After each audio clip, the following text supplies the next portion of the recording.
Can you carry a vintage knife in the UK? Absolutely, if you know what you're looking for.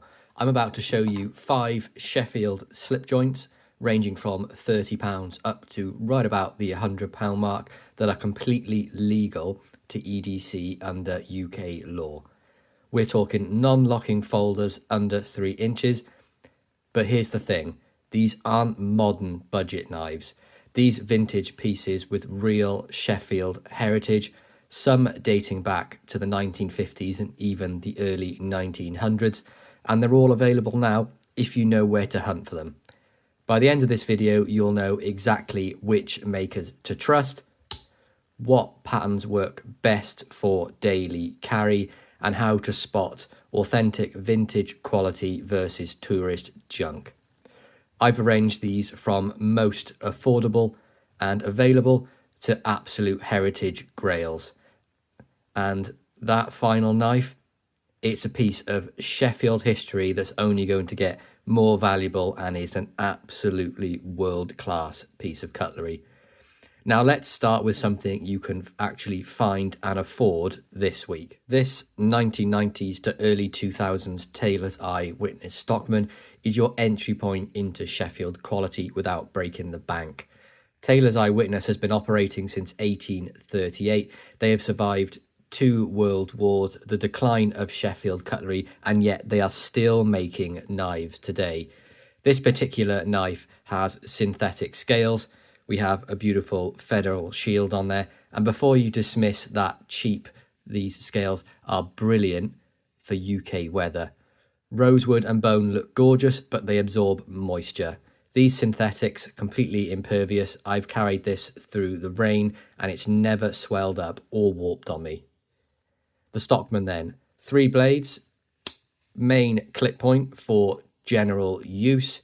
We also have the sheep's foot blade, which can be perfect for detailed work with that nice point on the end there as well. And that spay blade is absolutely perfect if you're into bushcraft or field dressing any sort of small game. Now, all 3 of these blades are under 3 inches, non-lock-in, textbook UK legal under the Criminal Justice Act of 1988. The walk and talk on this 90s Tailor's Eye Witness is solid. We don't have a half stop, but there's enough retention on that spring where it's not going to be needed. The blades snap open with authority. Now, this is not going to be anyone's sort of safe queen. This is a working knife that happens to have 180 plus years of Sheffield reputation behind it. You'll find these for about £30 to £50 at car boot sales, antique fairs, antique shops, and at that price you can actually use it without the anxiety of damaging it or getting it lost. Now let's step up the heritage ladder with the next piece of cutlery. Now this is a Lockwood Brothers Lambsfoot, and before we go any further, this one has been recovered by myself. The plastic had cracked and was coming off the pins at the bottom, so I replaced it with wenge wood. Now we're stepping up this into the realm of genuine Sheffield craftsmanship. Lockwood was a smaller Sheffield maker, not as famous as Wostenholm or Rogers, but absolutely respected by those who knew their knives. They didn't chase volume, but they chased quality. Finding a Lockwood is genuinely quite rare, but most vintage knives have bone, horn, or the basic hardwood. Now, this is one of those absolutely superb examples, and this is an earlier one which would have had the hand-forged blade on it. And this is not meant to be a premium tool. This is one that was designed to be a working man's tool. Single blade, just over 2.5 inches, of course, non-locking, absolutely legal, and honestly my favorite EDC out of all the ones I've got here. I love carrying this Lambsfoot, and it's to do with the action of this particular one. It has a half stop and the snap is fantastic. It's a solid 8 on the pull, strongest out of the 5 I've got here by quite a little bit. Now the Lambsfoot blade shape is criminally underrated for its detailed work. No point to snag in your pocket, no point to accidentally stab yourself, just pure cutting edge from heel to tip. This knife's seen 60 plus years of pocket time. The bolsters have got honest wear, scratched up, repolished a little bit by myself, but nothing that's not going to have any defects. The blade still snaps open with authority, as you heard when I opened it earlier on. And this carbon steel on here takes an absolute wicked edge. The geometry of this being a hand forged blade is always going to be slightly wonky, and you can see how it was hand forged. You can see all those different marks on the blade, but the carbon steel is more than you would ever need for your day's work. It holds an edge perfectly fine. Now these run between I don't know, 40 to 60 pounds when you can find them, and they are getting a bit scarcer as collectors realise Lockwood's quality rivals the bigger names like Wostenholm and Rogers of the same period.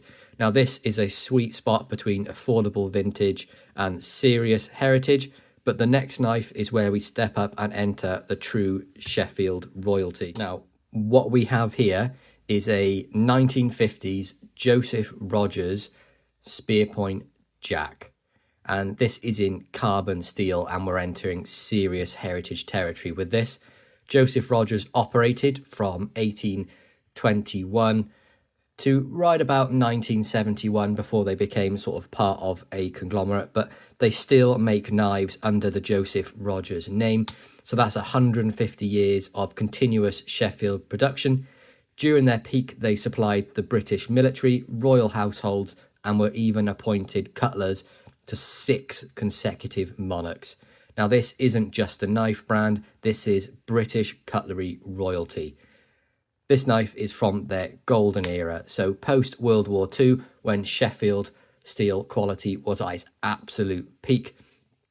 The carbon steel has developed 70 years of honest patina, and you can see I have cleaned it up, but there is still the nice little black pitting dots all over the blade, and I would class scratches and use marks as patina as well, as it shows the age of this knife.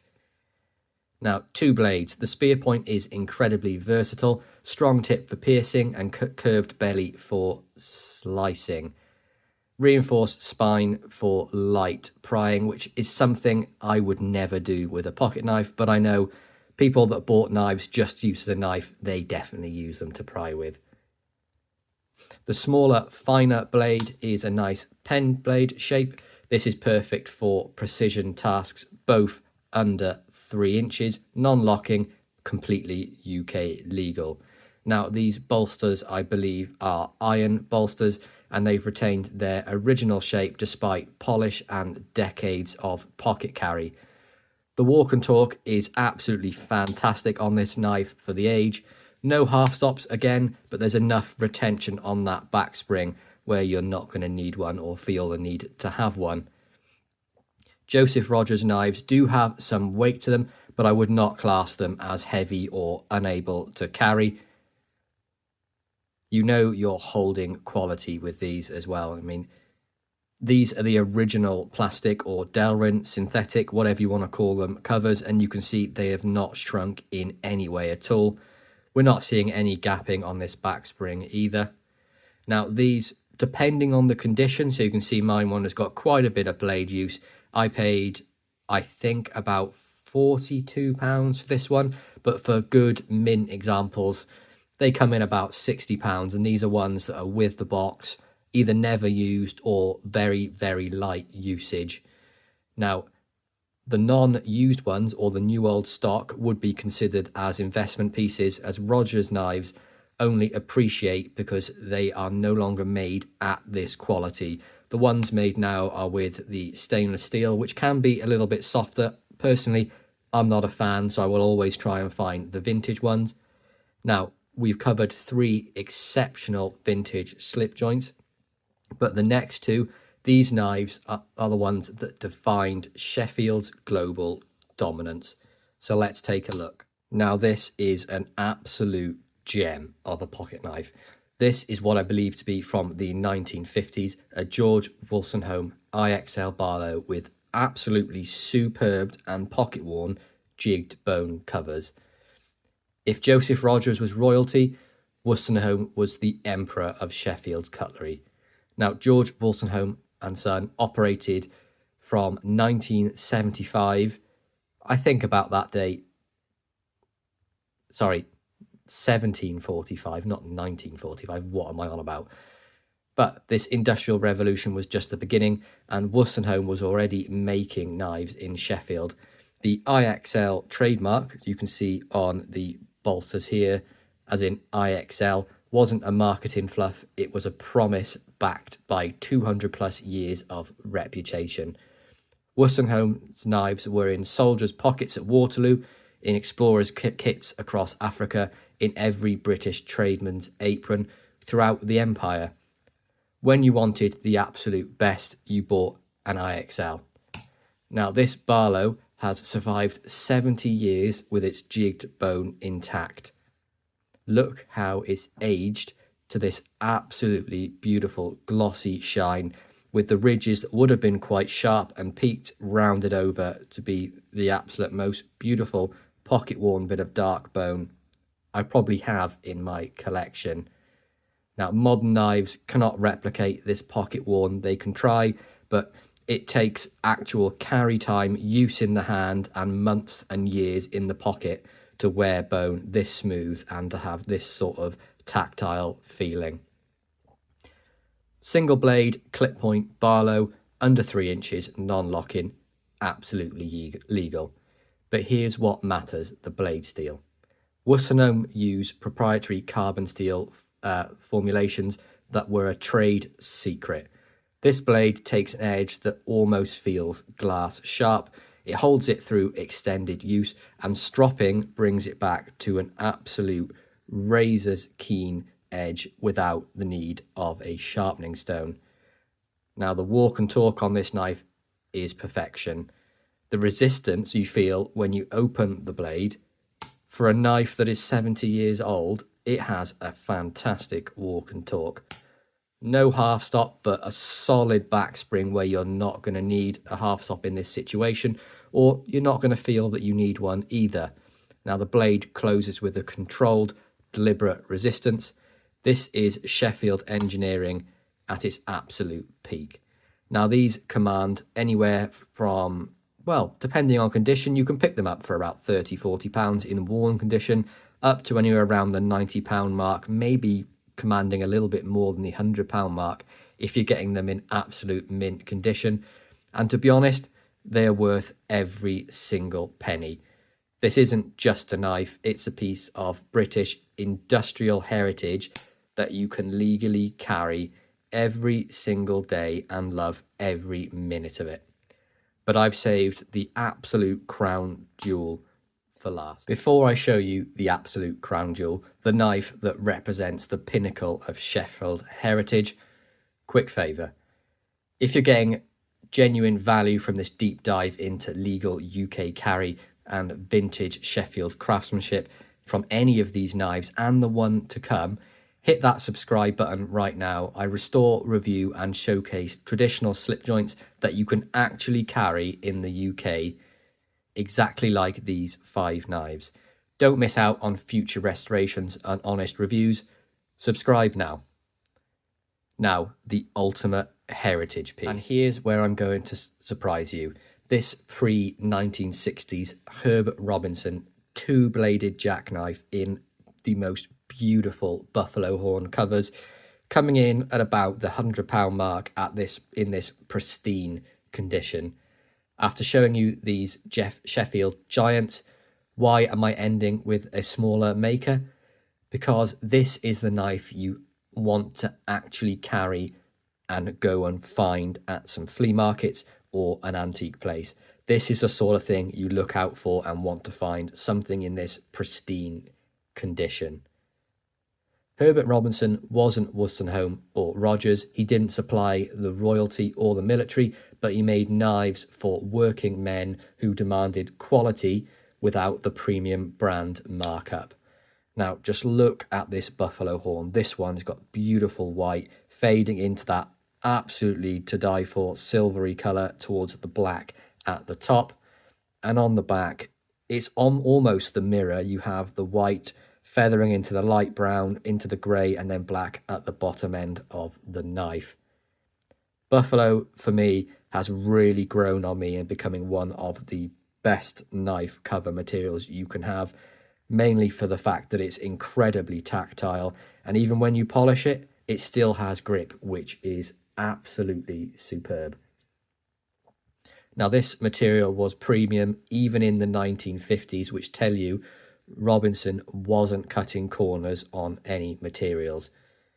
2 blades in the classic jackknife configuration, smaller than the Stockman, more pocketable than the Trapper, but you get the versatility of 2 blades. Both of these under 3 inches, non-lock-in and completely legal in the UK. This pattern has been in the British pockets for 200 plus years because it simply works. 60 plus years of honest pocket time, and the springs still have that perfect tension, no gaps, and there's enough resistance on this where you're not going to need a half stop like a couple of the previous models I've shown you. Both blades snap in both directions, this pen blade being absolutely beautiful. Now you can see it has got some use to it, but there's plenty of life left in that. Loads of life left to go. And this master spear blade, again, action perfect in both directions. No wobble, nothing of the sort. Absolutely beautifully made. And here's why this is your finale. At around the £100 mark, this represents the absolute sweet spot for vintage Sheffield EDC. You get a genuine early 1900s premium materials, proven durability, and it's actually attainable. You can find Herbert Robinson knives at antiques markets, estate sales. Sometimes you'll find them online at a couple of places I will link in the description below, and you won't feel guilty about using it. Rogers and Wostenholm are investment pieces climbing in value, but Robinson, this is a working knife from Sheffield's golden era that you can carry without any anxiety and love every second of using it. That's the perfect place to end. Not with the most expensive or the most famous, but with the most practical heritage piece that you can use and own this month. But I really hope you all enjoyed my sort of deep dive into some Sheffield vintage knives that you can legally carry here in the UK without any issues or any need to have any fear about carrying a pocket knife. These all are superb examples, all of which you can pick up for the price ranges I mentioned, but you know, some will go for more expensive, some will go for less. That's the nature of picking things up at antique markets and on the secondary market. But I really hope you enjoyed this. Please like, subscribe, and ring that bell to be made aware of videos when they drop. I hope you all have a wonderful day. Peace out.